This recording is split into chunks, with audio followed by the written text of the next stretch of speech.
Now I'm going to show you how we make the pressed eyeshadow.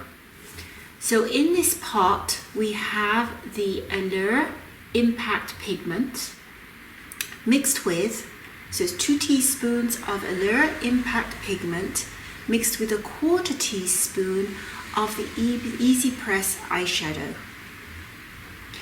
In this jar here we have the Naturederm IL, which is basically a natural, 100% natural silicone replacement.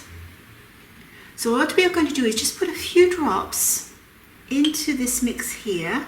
So we grounded this together, and then we're going to use the spoon, the back of the spoon. This is a special formulated spoon that is great for mixing, the back is. And what we want to obtain is like a chunky wet sand effect. So we don't want it to be too wet. So I'm just going to put you can feel it already, it's already getting sticky here. We've added very little of the Naturederm IL. I'm just going to add a couple of drops more to the mix, and you're literally looking at a couple of drops. It's always better to have less than more, because you can always add more afterwards. So that looks pretty good to me. So now we're going to get our tin pan, and what we're going to do is we're going to overflow this tin pan.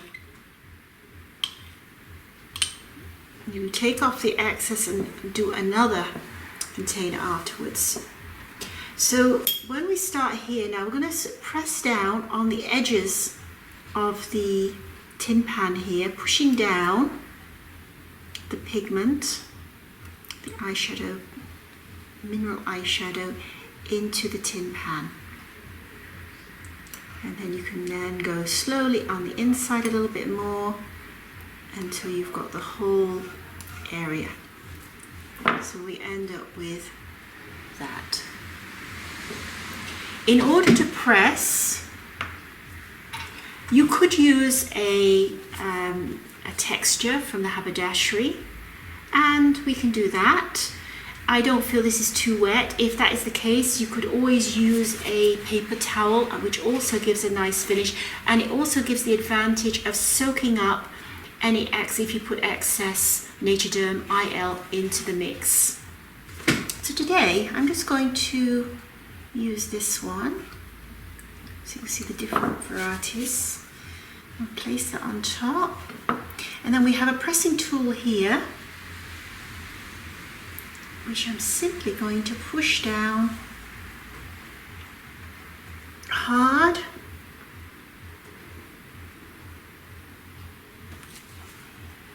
And come back. And there we have our finished eyeshadow. I'm just going to check and see if it's there. There we are. That's fine. So you just want to clear up the edge. We can use our paper towel for that. Make sure it's all. You can even bang it against make sure that it's pretty solid in there. Nice texture, beautiful finish. So to finish off our product, we want to put it into a nice container, and we have 2 here. This is an Eco magnetic. It's magnetic, and these are magnetic here. And you can always make a mixture of 6 different eyeshadows and interchange them as you need them. And this is made from paper, but it's very durable. I've had one now for years, and I just keep using it. I just wash it. It seems to last quite well. Very pretty. And then we also have for individual, we have individual go pods. This is a 26 mm size, and this is also 26 mm size. And I'm literally going to place that into the go pod, and there we have the finished item. Professional looking eyeshadow ready for use on the eyes. More information can be found in the Art of Making Natural Eye Makeup in this book. We use a cream recipe there to do the mixing. I now personally prefer just to use Naturederm IL. So you do exactly the same thing, but just use the Naturederm IL. And it talks about using either mica-based eyeshadows and also oxide-based eyeshadows. So this was typically more of an oxide base, so it has a more natural stickiness to the eyeshadow than a mica-based eyeshadow would be. So it will adhere quite a while. It's less likely to break in your eyeshadow pot, and will give a good pigment onto the skin. It makes a great smoky eye. So this is the Allure eyeshadow. So if you have any questions, please contact me, and I look forward to hearing from you. So have a great day wherever you may be, and it's bye for now.